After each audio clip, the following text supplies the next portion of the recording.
Welcome back to Sub2 Investor. My name is Hans. In this episode, I'm going to be analyzing a deal that I put an offer in on and I'm hoping to purchase. I'm going to be showing you my letter of intent and the multiple seller financing options I offered the seller, as well as looking at my Deal Evaluator. I'm going to be inputting the numbers on the deal and showing you how I analyze the deal. What's cool is that I have upgraded my calculator, or my Deal Evaluator as I call it, to just make it a little bit better and some improvements. So that is now version 2.0. If you'd like to find out how you can get that Deal Evaluator, well then stick around to the end of this video and stay tuned for a real exciting deal analysis.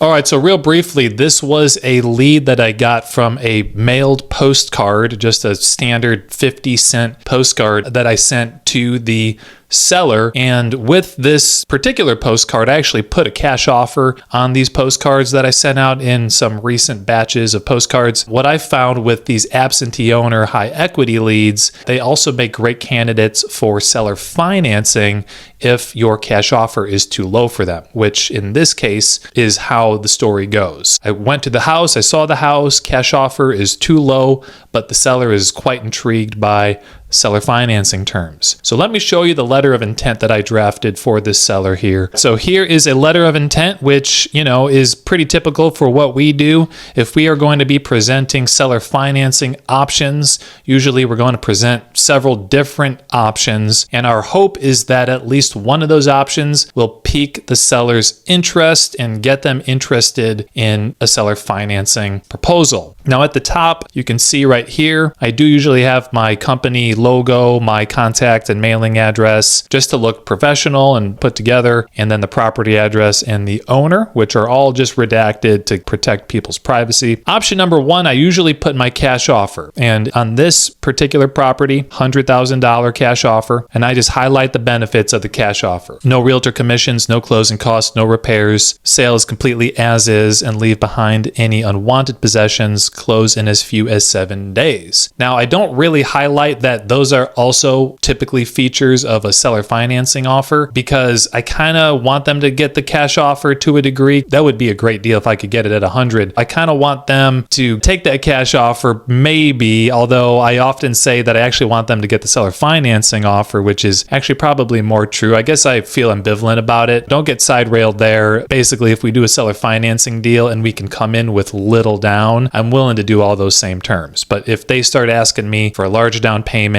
and a short balloon, 5 years, something like this, then I might say, okay, but you got to pay your closing costs. I do want to have a full inspection, those kinds of things. The more they ask of me, the more I'll ask of them. Oh, I guess this should have been option 5, shouldn't it? My apologies there. But these 4 options that I put down below are all seller financing options. And so for option 2, I put scenario A. In this scenario, I would be offering $132,000 with a down payment of $6,000. The financed amount would be the difference for $126,000. And then I put the monthly payments for the seller that he would be paid every single month would be $665. That's just P&I. Or sometimes I put the whole PITI with taxes and insurance just to give the impression of a larger number. Even though if we did do this deal, I would only be sending the principal and interest. In his mind, he's getting, I think, $900 in rent. So I'd be actually paying him more than he's getting in rent currently, because he is paying taxes and insurance currently. So he's got to deduct that from his rental for his net profit. That's why I include this number with tax and insurance. Interest rate at 5%. And this individual is somewhat of a savvy investor and he's not extremely motivated. So I'm just giving him a decent interest rate to see if I can even get this deal. I do have a 0 interest rate offer at the very bottom, so stay tuned for that. I put a 5-year term specifically because he expressed a desire to go no longer than 5 years. Now that's not going to keep me from proposing a few more offers to see if I can get a little bit longer. He seemed quite adamant on a short time frame, and so that's why I'm coming in with pretty low down and a modest interest rate. And still, in my opinion, the value of this property is actually maybe like 170. So I would be getting a little bit of equity. So I'm willing to go only 5 years because I know that I could refinance in 5 years to pay him out. Now I put the balloon payment amount at the end of the 5-year term so that he can understand, okay, at the end of 5 years, I'm going to receive a check for $113,000 and some change. Finally, I put that the legal paperwork will be prepared by, and here I have a local law firm that does seller financing and this kind of thing all the time. This just makes it look very legit, that it's not going to be just some random person putting together the paperwork, but a local credible attorney's office. On option 3, this is the second seller financing scenario. So here I'm going to up the purchase price by $5,000 and bring $2,000 more worth for a down payment. So $7,000 total for a difference of $132 financed. And his monthly payments go up just a little bit here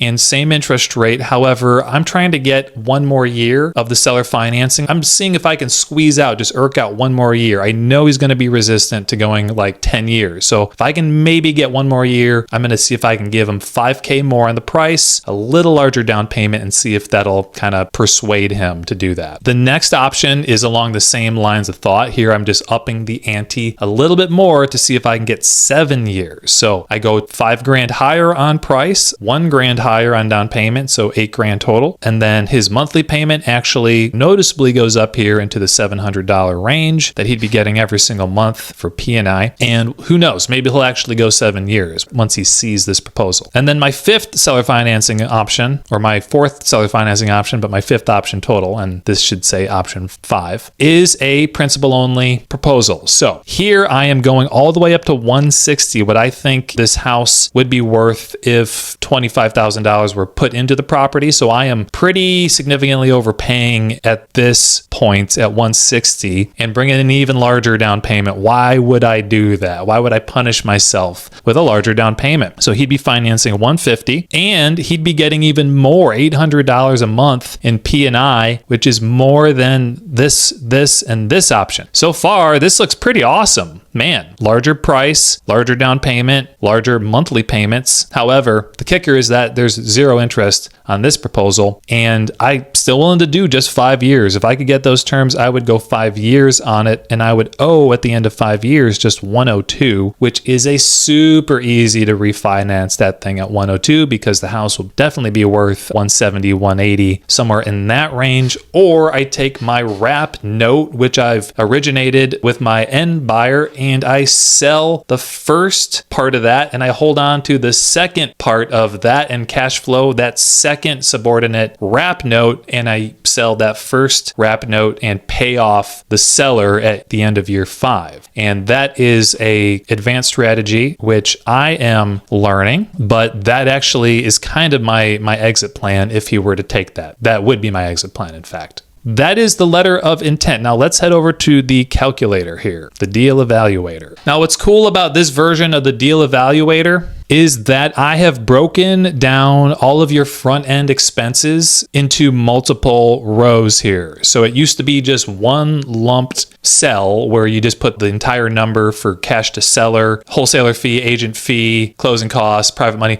But I understand that it's nice to itemize these things. What I've done is I've broken down all of your front end expenses right here: cash to seller, wholesaler fee, realtor commissions, closing costs, repairs. Those are all of our front end expenses that we have to put into the property to get it operational, to start making money for us. I also included a back end expense as well. And here I have private money lending costs. So if it's going to cost you, and I'll go through this scenario here in a second, but if it's going to cost you $2,000 to borrow that money, you put $2,000 in there, and then that will factor into your overall profit analysis as we take a look at this calculator. And I also have a column for any other back-end expense, something that I didn't account for that you want to put in there, have at it. So this calculator has been upgraded. The other upgrade is that you can now put your holding costs at 6 months. You could go 4 months, 3 months, and that is going to then affect the numbers on how long you intend to hold the property before you disposition it on seller finance or a leasing option, or just get it operational or flip it, whatever you're going to do. So let's just take one of these scenarios of this particular particular property. Let's take this second scenario right here. Scenario B on the seller financing, run the numbers and see what will come of it. And I do this to analyze deals. This is how I determine if a deal is going to be a good deal for me or not. It helps me come up with my offers as I'm writing up my letter of intent. I'm sort of toggling between my letter of intent letter and my deal evaluator to make sure that the terms that I'm offering make sense. And so usually the deal evaluator is used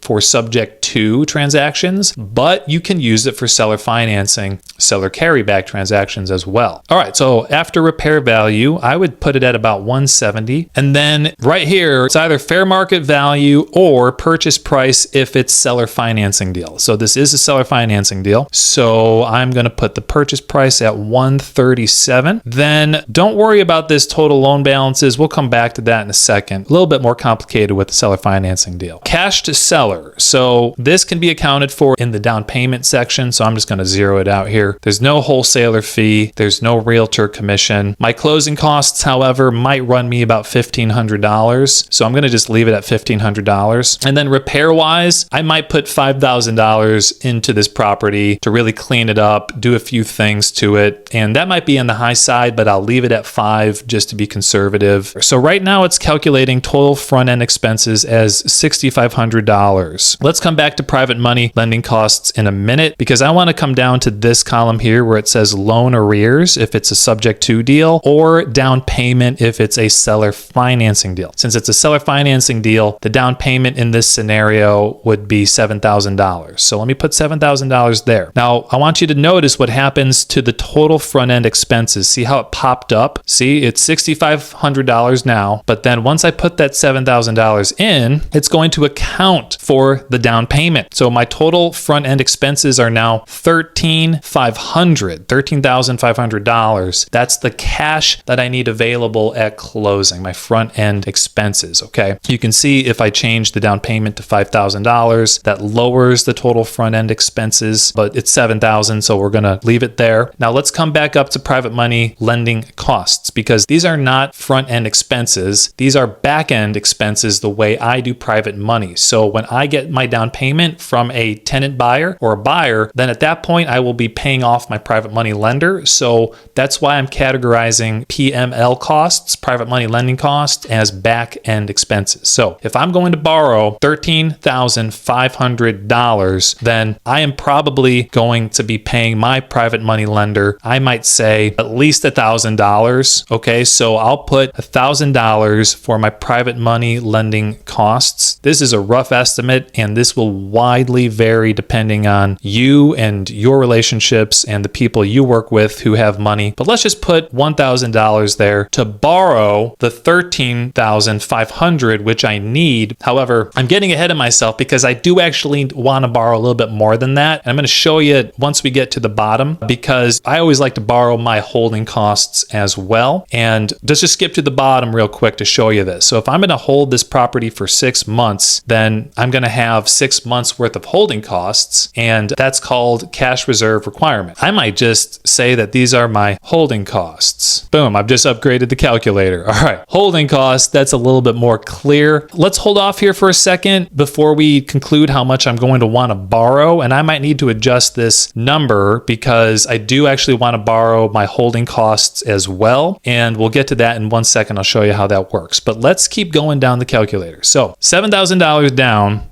If it's a sub-to deal, you're going to put the original loan amount, but if it's a seller finance deal, you're going to put just the loan amount. Okay, so let's go back to the letter of intent. The amount financed or the loan amount is $132,000 in this scenario. So you can see here how the 132 plus the 7, we should actually adjust our purchase price to 139, and that's my error on the letter of intent. My math didn't add up. So sorry about that. But if you're going to do this one properly, our price would be $139 if we are bringing 7 down and the seller's financing $132, and the total price would actually be $139. So that's what I should have put on my letter of intent right here, but my bad. Let's keep going for the sake of this example. 7,000 down, seller is financing $132,000 at an interest rate of 5%. And let's say this thing starts March 1st. of this year. Well, then our principal and interest payments, our P&I is $708.60 every month. So that's the P&I. That's really his profit. That's what he's getting from the deal in terms of cash flow every single month. And then our yearly taxes are actually $2,500 a month, and insurance would be about $1,000 a month. No HOA. Now we actually have a PITI right here, loan PITI, and the A is like association dues or association fees if it's an HOA. But usually it's just PITI. Sometimes it's PITIA. But here we have a PITI of just about $1,000. My equity position is actually pretty good. It's $16,500. And the way that's calculated is just by taking the ARV minus our purchase price and then minus our front end expenses and our back end expenses. And that's showing how much equity we have in the property. So this scenario would be fantastic because we would be actually purchasing a little bit of equity, which isn't always the case with these creative finance deals. Now, holding cost time. So I put 6 months in there just to be conservative because you never know. It could take 6 months to place somebody in the property to get it operational. And so I'm not going to change it from 6, but if you insisted on putting like 3 months or whatever, you can change that, and then your holding costs are going to be reflected when you change it. So at 3 months, we just got $3,000 of holding costs, but at 6 months, we need $6,000 of holding costs, which is why when I go to my private money lender, I may actually want to borrow the $13,500 plus $6,000 just to be safe on my holding costs, unless I plan on footing the bill for the holding costs, which I do not. So in this scenario, I would probably borrow $20,000. That way I can close the deal. I have cash to do everything I want to do plus 6 months of holding costs. And for 20 grand to be returned in 6 months, well, then what might that be? If we're going to just give somebody, let's say 15% return on their money, let's bust out our calculator real quick. $20,000 at 15% is $3,000. Every single month, that would come out to be $250. If I can get it back in 6 months, then that would be $1,500 would be the interest payments that I would pay all on the back end to my private money lender. For example, I'm just making up numbers here. So my private money lending costs are actually going to be $1,500 if I borrow 20 grand at 15% APR and get it back in 6 months. We have a total front end cash requirement of $19,501. And I should have pointed this out before I said all of that because this is the number that I need to borrow. I need to borrow this much money. So just about 20K is what I need to borrow right there. And I love that this calculator just spits that number out at the bottom of the page. It shows me what my equity position is, what my monthly payment is, and what my holding cost projection is. So this is all the front side, the acquisition side of doing a seller financing deal. And man, this Deal Evaluator just works brilliantly for this purpose. I highly recommend getting it. Now, let's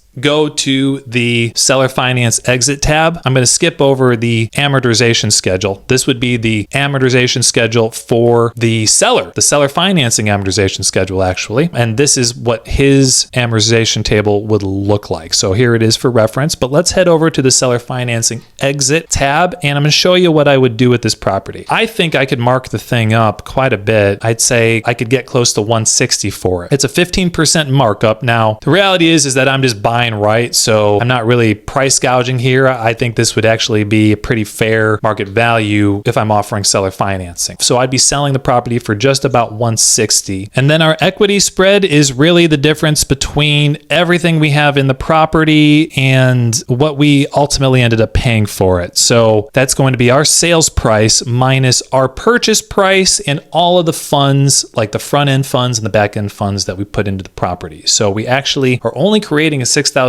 equity spread here, which is kind of surprising to me. But if we end up holding the property for only, let's say 3 months, like down here, then our equity spread actually increases because we had less holding costs. So you can see how that would be a factor. Now, down payment percentage, can I get 10% in this neighborhood? It's possible, but to be conservative, I'm just going to put 8% down. That's about a $13,000 down payment. And then let's say that I sell this thing, let's just go September 2024. 24, 6 months. We can always change that. I'd probably sell this way faster than that, probably go in about 30 days to be honest. But we would do a 30-year term, and let's see what happens if we just go 9.5% interest rate in terms of the affordability factor here. Here's the end buyer loan amount. Here's their total principal and interest. So then their total PITI is $1,528 a month, which for this neighborhood, I do think this would actually fly and fly very easily. So I think that 9.5% is conservative. I think we can get it. We might be able to even get higher than that, but I'll leave it there because rents could be about $1,500, $1,600 in this neighborhood. And so I think this is super fair and reasonable, and somebody would hop on this in an instant. So I'm happy about that. I could up it to 10.5% and get a little over $1,600. I can ask for that, but maybe I only end up getting 9.5. So let's leave it there. And then we can see that our total, this is just recapitulating information previously in the calculator: front end expenses, cash reserve, and total back end expenses, total holding costs, and total back end expenses. And then here is where we can see our total front end profit would be, we'd actually be negative $5,000 on this deal. So we would be in the hole $5,000 if we did the deal this way, but our cash flow would be $527 a month, and it would only take us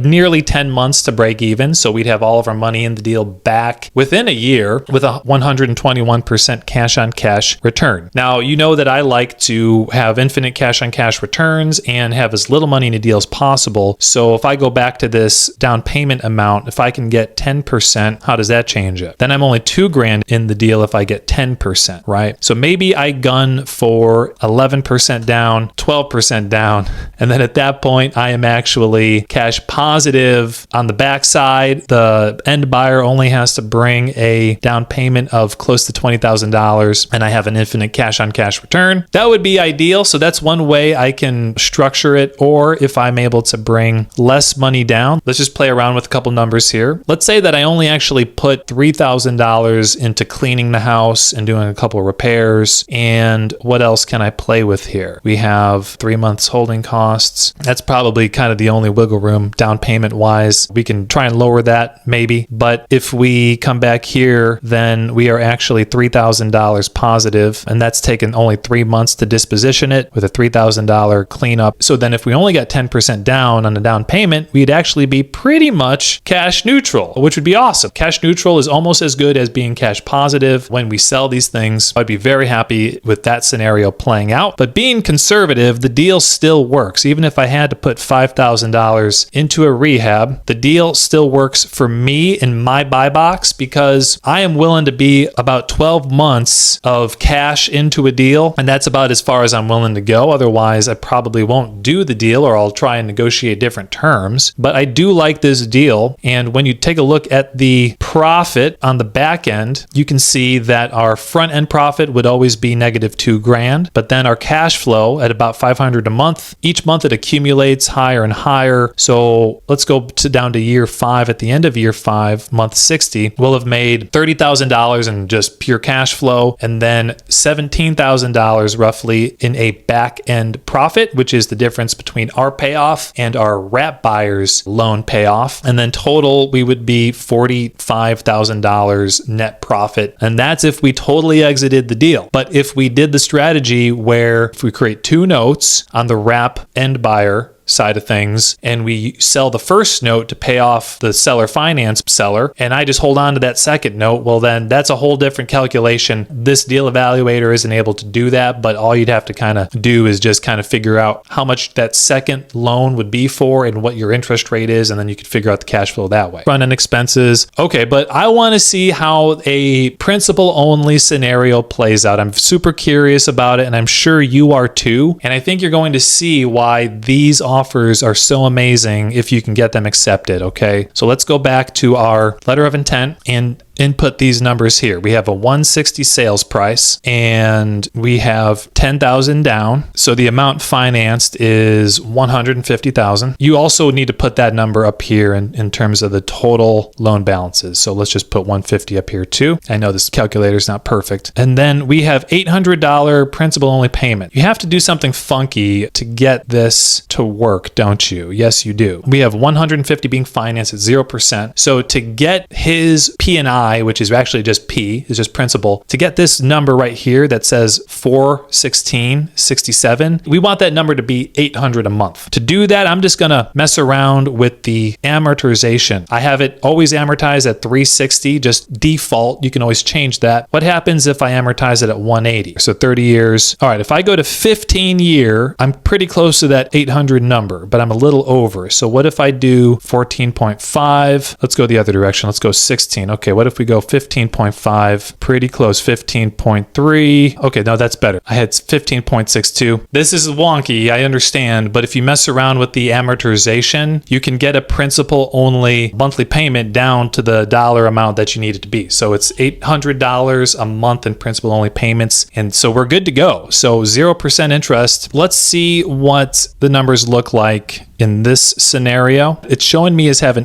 negative $800, but when you go to the amortization schedule, notice how the ending balance goes down pretty significantly. So that by the end of 5 years at month 60, we only owe $101,000. We'll call it $102,000, right? So if we come over here, we can see our cash flow. It's close to $600 a month. And then here's the bonkers thing. If we go back to right here, you'll see that at month 60, if we were to just get rid of this deal entirely and cash out on everything, well, then we would actually make $90,000, which is insane, because in the other scenario where we're giving him 5% interest, like $45,000 or somewhere around there, it nearly doubles. And so since we're paying down that loan every single month, the profit potential in that scenario is insane. So always give a principal only offer in your letters of intent or in a conversation with the seller, because if you can get one of those, it very well might just make you a fortune. All right, folks. So I hope that was helpful and showing you how I write up letters of intent and then use my Deal Evaluator to take a look and analyze properties. The only thing I didn't do was run comps, look at rental comps and do all that stuff, but I know the area well. I've already looked at those things, so I know that the numbers I'm working with are solid. I know my rehab isn't really going to be very much more. Those are all areas where you need to kind of know what you're doing too, but my intention was just to show you how I analyze deals and write up a letter of intent. So I hope that that was helpful and gives you some ideas of how these deals actually work in terms of the numbers and deal analysis and all that good stuff. If you like this video, if you found the content valuable and helpful to you, please like this video, subscribe, and if you don't mind sharing it with somebody who you think might be interested in creative finance, that would mean a ton. Oh, and if you wanted to pick up a copy of this Deal Evaluator, you can do that at my website, www.sub2investor.com. It also comes included in a couple of the mentorship options that I have available, so check those out on my website as well. Thanks for watching. Stay creative. Peace.